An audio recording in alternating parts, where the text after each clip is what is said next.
राम राम साथियों। मैं सुखदीप सेलपाड़ आपका स्वागत करता हूं। साथियों, जैसा कि आपको पता है कि भाई हरियाणा में सीटी होने वाला है ग्रुप डी का। करेंगे हरियाणा जीके से रिलेटेड एक बेहतरीन टॉपिक, और टॉपिक का नाम होगा साथियों हरियाणा के प्रमुख युद्ध। हरियाणा में जो जो युद्ध हुए हैं इस करेंगे। आप हमारे साथ अंत तक बने रहिए साथियों। चलिए शुरुआत करते हैं बिना किसी देरी के। और अगर आपने हमारे चैनल को अभी तक सब्सक्राइब नहीं किया तो साथियों, आज जो हम करने वाले हैं वो क्या करने वाले हैं, वो करने वाले हैं हरियाणा के प्रमुख है युद्ध। हरियाणा के प्रमुख युद्ध। प्रमुख युद्धों के बारे में अगर मैं बात करूं तो सबसे पहले बात आती है कि भाई महाभारत का युद्ध। किसकी बात आती है? महाभारत का युद्ध। तो तुमसे पूछेगा कि भाई क्या मानती है कि महाभारत का जो युद्ध हुआ साथियों वो 900 ईसा पूर्व हुआ है। तो अगर इस तरह का प्रश्न आपके सामने टकरा जाता है तो प्यारे साथियों, आपने वो 900 ईसा पूर्व हुआ है। उसके बाद अगर मैं बात करूं कि भैया आर्यभट्ट के अनुसार, तो आर्यभट्ट के अनुसार अगर मैं बात करूं तो साथियों ईस्वी में, ठीक है। उसके बाद है साथियों महाभारत में जो युग है वो कौन सा युग रहा है? तो साथियों द्वापर युग रहा। कौन सा युग रहा है? द्वापर युग। उसके बाद मैं बात करता हूं साथियों मोहम्मद गजनवी के आक्रमण के बारे में। तो मोहम्मद गजनवी का जो आक्रमण है साथियों वो एक तो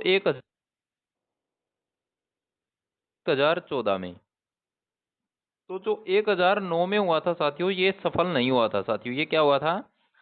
सफल नहीं हुआ था। लेकिन साथियों थाने से आक्रमण कराया तो वो कराया था साथियों 1014 में। और 1014 में साथियों इन्होंने क्या किया, ये साथियों चक्रा स्वामी की मूर्ति ले गया था, राखनी है साथियों। उसके बाद अगर मैं बात करता हूं साथियों, तो बात करता हूं कि भाई मसूद का हांसी पर आक्रमण कब हुआ। तो मसूद 37 ईस्वी में हुआ था। कब हुआ था? 1037 ईस्वी में हुआ था। और कुमारपाल की है साथियों वो क्या हो गई थी? पराजय हो गई थी। इसमें कुमारपाल हार गया था साथियों। उसके बाद मैं बात करता हूं साथियों तराइन के युद्ध की। तराइन की अगर मैं बात करूं तो तराइन में साथियों दो युद्ध हुए थे।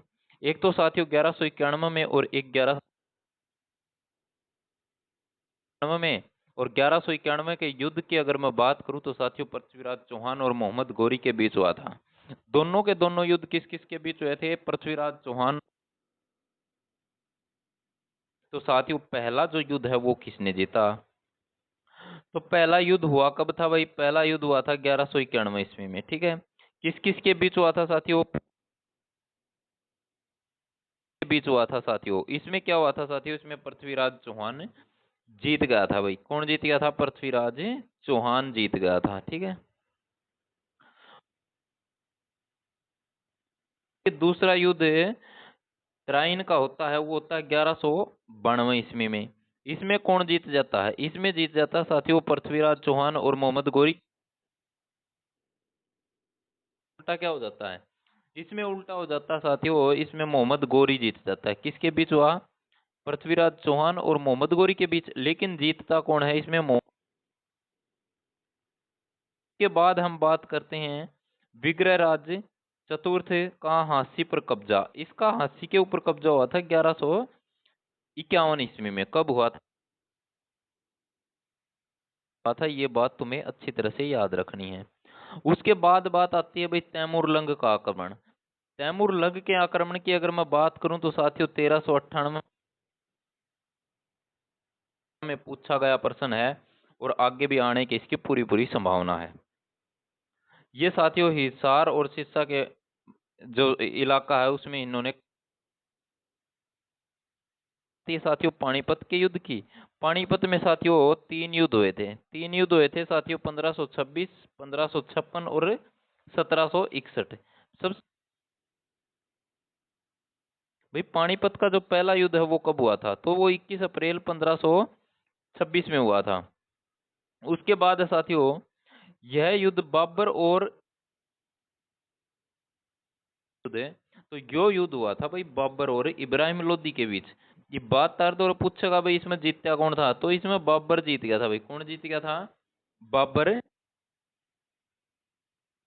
अब बात करते हैं पानीपत के दूसरे युद्ध की। तो पानीपत का जो दूसरा युद्ध है ये कब हुआ था? पानीपत का दूसरा युद्ध हुआ था 5 नवंबर 1556 में। 5 का दूसरा युद्ध वो है। और दूसरा युद्ध किस किस के बीच में वो है? तो यो है भाई अकबर और एमू के बीच में हो गया भाई। यह लड़ाई है या होगी भाई अकबर और एमू के बीच में की। अगर तो कोई पूछ ले तो साथियों इसमें अकबर की जीत हो जा है, एमू की हार हो जा साथियों। विक्रमादित्य के नाम से भी एमू को जाना जाता साथियों, हेमचंद्र भी। उसके बाद मैं बात करता हूँ साथियों सतनामियों का विद्रोह। सतनामियों के विद्रोह की अगर मैं बात करूं तो साथियों सतनामियों का विद्रोह कब हुआ था? तो 1600। ये साथियों किसके विरुद्ध हुआ था? तो ये साथियों नारनौल में हुआ था और औरंगजेब के विरुद्ध हुआ था। किसके विरुद्ध में? औरंगजेब के विरुद्ध में। उसके बाद बात करनाल का युद्ध। देखिए करनाल में वो तराइन का युद्ध था वो अलग है साथियों, लेकिन सीधा पूछ लेगा करनाल का युद्ध। तो करनाल के युद्ध की अगर तुमसे कोई पूछे तो साथियों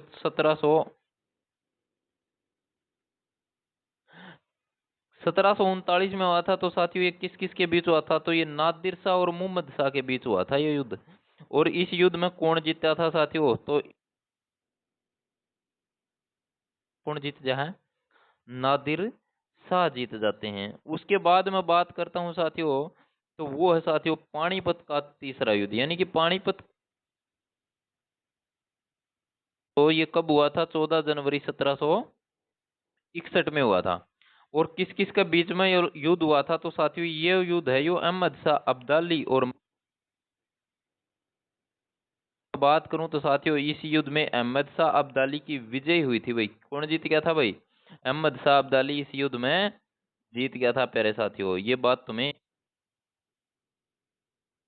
जॉर्ज पंचम का जींद के ऊपर हमला हुआ था, तो यो कब हुआ था? यो 1798 में हुआ था साथियों। कब हुआ था?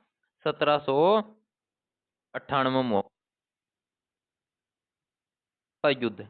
तो थानेसर का युद्ध की अगर बात करें तो 1043 ईस्वी में क्या हुआ था? थानेसर का युद्ध हुआ था साथियों। ये बात तुम्हें याद है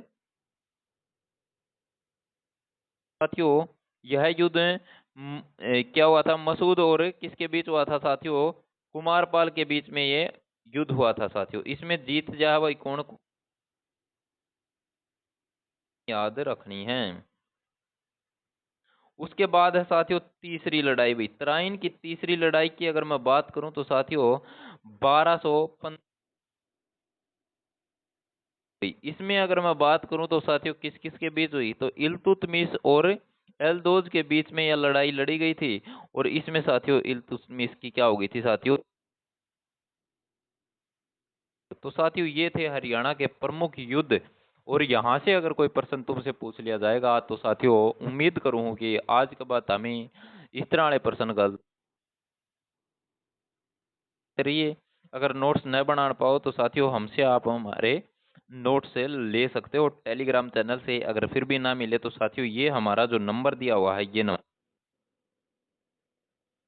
साथियों इसके ऊपर आप व्हाट्सअप करके क्या कर सकते हो, ये सारा के सारे नोट्स आपके ही हैं। आप ये सारे नोट्स इस नंबर से ले सकते हो। लेकिन होगा साथियों। तो मिलते हैं साथियों एक और जबरदस्त क्लास के साथ। तब तक आप अपनी तैयारी बेहतरीन तरीके से करते रहिए और अपनी जो तैयारी है वो साथियों लगातार पढ़ते रहिए। क्योंकि काफी बार क्या होता है कि भाई कब एग्जाम होगा, कब फॉर्म भरे जाएंगे, तो साथियों अपना लक्ष्य पहले ही निर्धारित कर लेना चाहिए। क्योंकि साथियों लक्ष्य जरूर करना होगा साथियों। तो चलती है साथियों, मिलते हैं एक और जबरदस्त क्लास के साथ कल फिर। तब तक आप अपनी तैयारी बेहतरीन तरीके से करते रहिए।